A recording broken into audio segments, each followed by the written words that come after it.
네, 이렇게 간밤에 있었던 소식들 브리핑을 통해서 전해드렸는데요. 그렇다면 시장 마감 상황 어떻게 됐는지 구체적으로 소식 들어보겠습니다. 김민아 캐스터 마감 상황 전해주세요. 네, 유럽의 주요국 증시는 이번에 반등에 좋습니다. 오후장에 들어서 빨간불로 전환하며 상승 마감에 성공했는데요. 따라서 유로스톡스 50 지수도 0.33% 오른 4,149포인트의 종가를 형성하며 강보합권 수준에서 마무리를 지었습니다. 중국의 수요 강세에 대한 기대감에 알루미늄 등 비금속 가격이 오른 데 힘을 입어서 유로존의 광산 섹터에서 큰 반등이 나타났습니다. 이러한 점들도 증시를 어느 정도 견인하는 요인으로 작용이 됐고요. 또 최근에 주식시장을 압박하고 있는 최대 요인 중 하나인 미국의 국채금리가 올랐음에도 불구하고 투자자들은 매수에 나섰다는 점도 시장의 특징으로 잡아볼 수가 있겠습니다.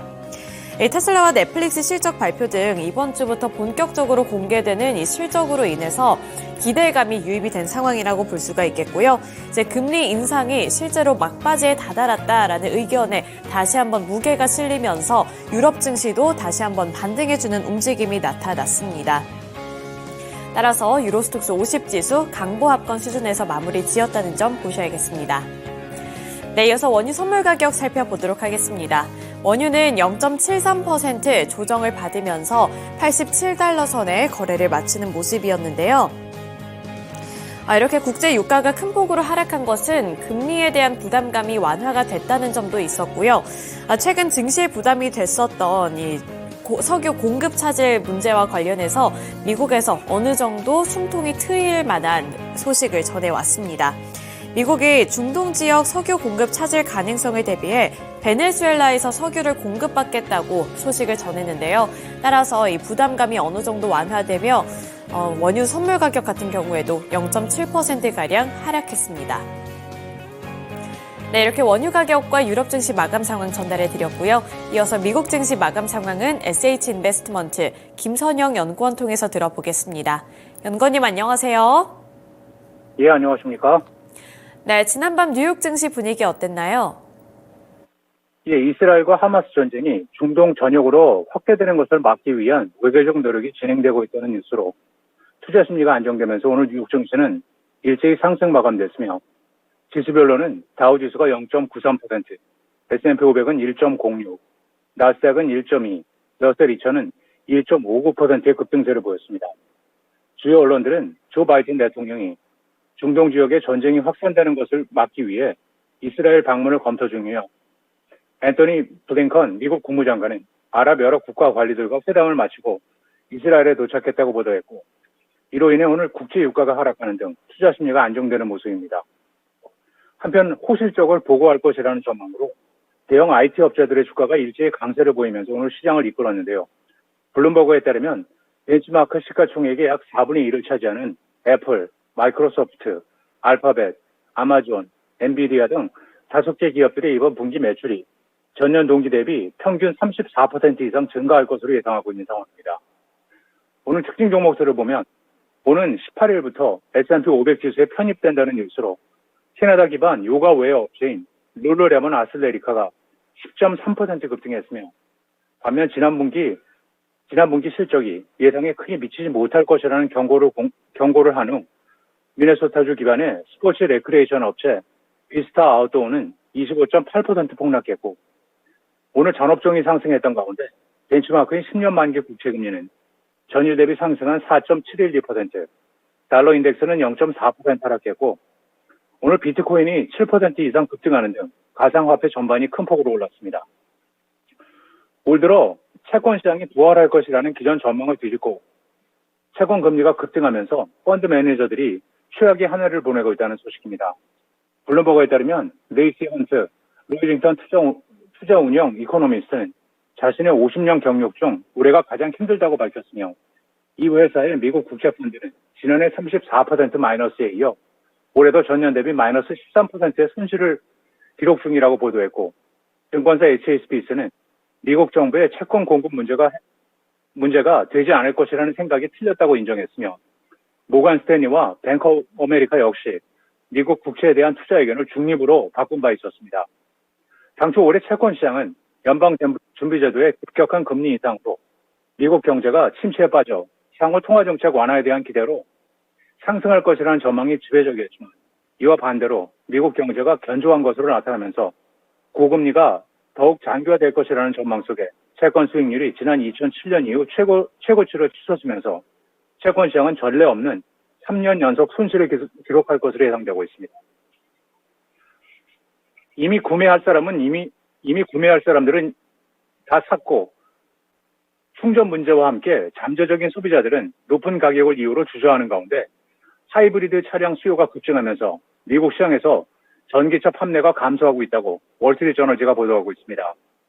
신문은 업계 관계자들을 인용해 미국 내 순수 전기차 판매량 증가율이 점차 하락하면서 제조사마다 재고가 쌓이고 있다며 올해 1월부터 9월까지의 판매량이 51% 증가하긴 했지만 이것은 전년에 비하면 급폭이 줄은 것이라고 보도했고 앞서 자동차 컨설팅 업체 모터 인텔리전스는 지난 7월 발표에서 올해 1월부터 6월까지 미국에서 판매된 전기차가 50%가 증가한 55만 7,330대라고 집계했으며 이것은 지난 상반기 판매 증가율의 71% 그리고 지난해 전체 증가율 65%에 비하면 크게 낮은 수치였습니다.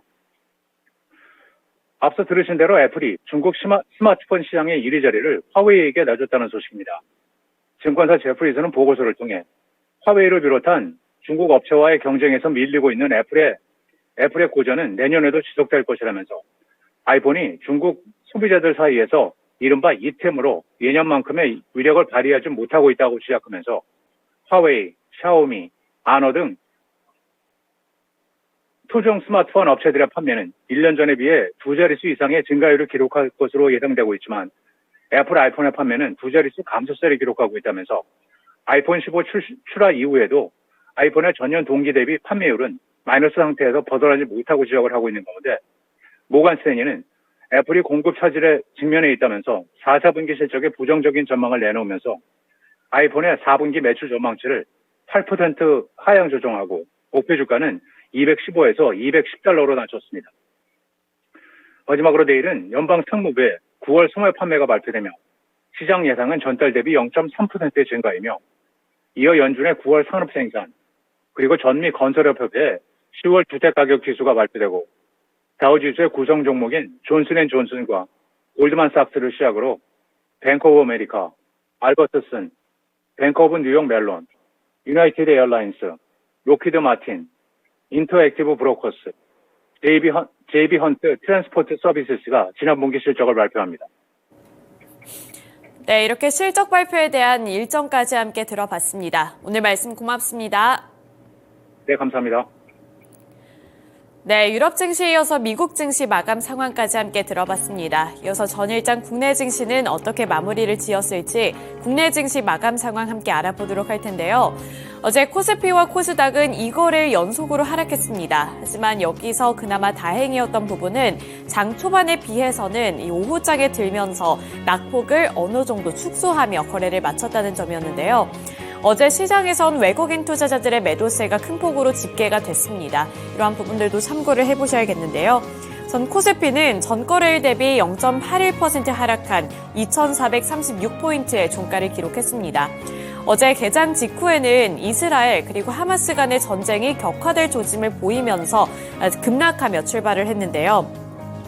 이스라엘이 가자지구 지상전을 강행하겠다고 밝혔고 이란이 참전할 가능성까지 점쳐지면서 투자 심리는 냉랭해지는 분위기였습니다. 하지만 오후에 들어서 외신 보도가 한 가지가 나왔습니다. 오후에 이스라엘과 하마스가 가자지구 피난민들의 이집트 통행을 위해 일시 휴전한다는 소식을 전해왔기 때문에 오후에 들어서면서부터는 국내 증시 조금씩 낙폭을 축소하는 시도가 나타났다는 점 어제 시장의 흐름으로 포착을 해볼 수가 있겠는데요.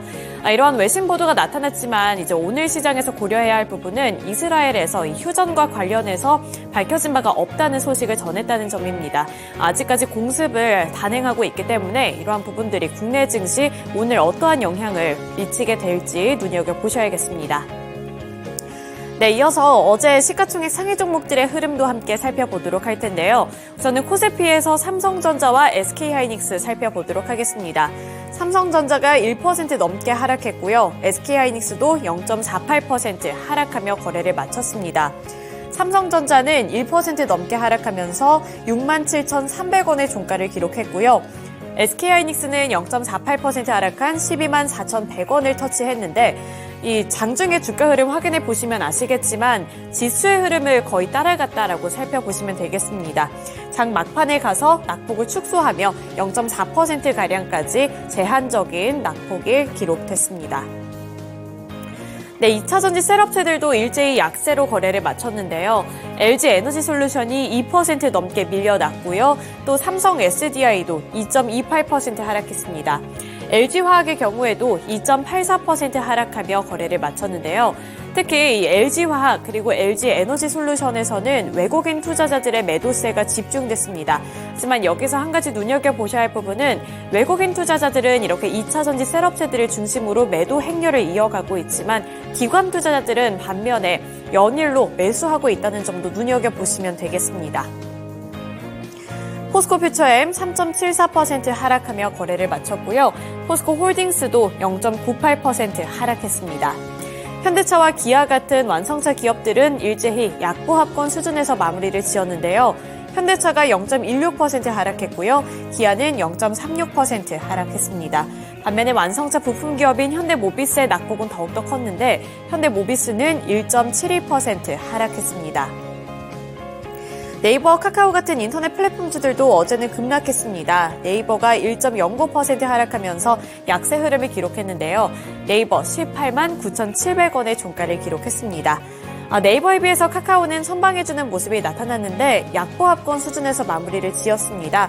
0.12% 하락한 43,150원을 기록했습니다. 네, 이렇게 전반적으로 시가총액 상위 종목들 위주로 코스피 시장 살펴봤고요. 이어서 코스닥으로 넘어가 보도록 하겠습니다. 코스닥의 낙폭은 더욱더 컸습니다. 1%대 약세를 기록했고요. 전일 종가 대비 1.49% 하락했습니다. 종가는 810.54포인트에서 형성을 했는데요. 장 초반에 낙폭은 더욱더 가팔랐습니다. 계속해서 급락을 했고 따라서 이 800포인트 선까지 내려가는 모습이 나타났는데요. 800포인트도 간당간당하게 지켜나가는 흐름이 장 초반에 나타났습니다.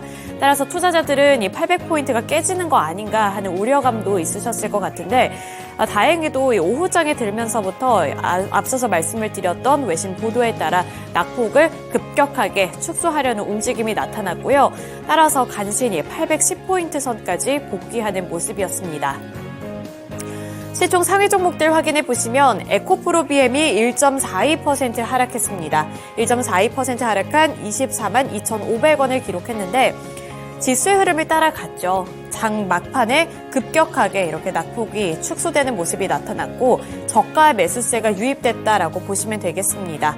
23만 3천 원까지 내려갔던 주가가 간신히 24만 원 선 탈환해 내면서 거래를 마쳤습니다. 또 에코프로 같은 경우에는 강보합권 수준에서 마무리를 지었고요. 0.24% 상승한 83만 5천 원을 기록했는데 주가 흐름은 일맥상통했습니다. 장중에 지지부진한 흐름이 나타났는데 장 막판에 이렇게 급격하게 다시 올라주는 모습이 나타났습니다. 네, LNF는 1.92% 하락하며 거래를 마쳤고요. 나머지 2차전지 소재 종목들도 낙폭이 축소되는 흐름이 나타나긴 했습니다만 여전히 하락권에 머물러 있는 종목군들이 더 많았다는 점도 보셔야겠습니다. 또 반도체 종목들 확인해 보시면 HPSP가 3.13% 하락했고요. 리노공업도 0.32% 하락하며 거래를 마쳤습니다. 나머지 반도체 종목들도 전반적으로 파란불을 켜냈다는 점 보셔야겠습니다. 또 어제 보시면 로봇주에서도 하락세가 뚜렷하게 나타났는데요. 레인보우 로보틱스 5% 넘게 밀려났습니다. 대장주격인 두산 로보틱스도 어제 급락을 했던 영향에 나머지 로봇주들 쪽에서도 투자 심리가 많이 약화되는 모습이 나타났고요. JYP 엔터테인먼트라든지 SM 같은 엔터주들 쪽에서도 연일로 하락세가 포착이 됐습니다. 전반적으로 시장의 분위기가 좋지 않았고 투자 심리가 약화되면서 낙폭이 축소된 것은 긍정적으로 볼 수가 있겠지만 어제 시장 전반적으로 투자 심리는 냉랭했다는 점 보셔야겠습니다. 네, 이어서 특징주 확인해 보도록 할 텐데요. 첫 번째 특징주로는 에너지 종목들 확인해 보도록 하겠습니다. 에너지주들이 전쟁 여파로 연일로 강세를 기록하고 있고 대형주들 쪽에서 하락세가 나타난 반면에 이런 테마 종목, 특히나 그 안에서도 에너지주들 쪽으로 매수세가 몰리고 있습니다. 특히나 원유 관련 종목들의 강세가 뚜렷하게 나타났는데요. 흥구석유가 23.7%, 극동유화가 8.49%, 중앙에너비스가 4.04% 강세로 거래를 마쳤습니다. 또 원유 관련 종목뿐만 아니라 천연가스 관련 종목들도 일제히 급등했는데요. 대성에너지가 29.98%로 상한가를 기록했고요. GSE가 14.96%, 또 GSE가 14.96% 강세로 거래를 마쳤습니다. 이 에너지주들이 급등한 것은 중동전쟁이 확전이 될 경우 유가가 배럴당 150달러까지 치솟을 수 있다는 전망이 제시됐기 때문인데요.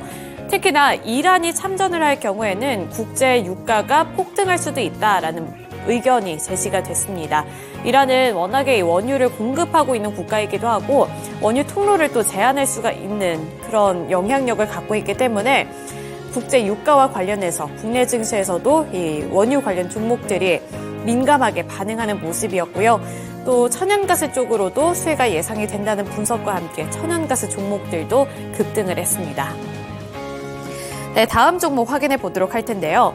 이렇게 국제 유가가 상승을 할 경우 원유 관련 종목들 쪽으로는 수혜가 예상이 되지만 웃지 못하는 섹터도 있습니다. 바로 항공주들인데요. 항공주들은 워낙에 이제 가격과 관련해서 국제 유가의 영향을 많이 받는데 국제 유가가 만약에 치솟게 된다면 실적에는 타격이 입힐 수밖에 없습니다. 드는 비용이 많기 때문에 대한항공이라든지 진에어라든지 제주항공 같은 이런 항공 관련 종목들이 어제 일제히 하락했습니다. 진에어가 3.89%, 제주항공이 2.8%, 대한항공이 1.84% 하락했습니다. 대한항공 19,780원의 종가를 기록했고요. 마지막 특징주 확인해 보도록 하겠습니다. 네, 마지막 특징주로는 테마 종목 한 가지 더 살펴보도록 할 텐데요. 새롭게 떠오른 테마가 있습니다. 바로 브롬 테마주인데요. 이스라엘과 팔레스타인 전쟁 여파로 인해서 이 브롬이 새롭게 부각을 받았고 이에 따라서 이 관련 종목들 찾기에 분주한 시장이었습니다. 언론 보도에 따르면 이스라엘과 팔레스타인 무장정파 하마스 간의 무력 충돌이 격화되는 상황 속에서 브롬 등 한국이 90% 이상 이스라엘로부터의 수입에 의존하는 품목에 대한 공급망 위기에 대비해야 한다는 지적이 나오고 있는데요.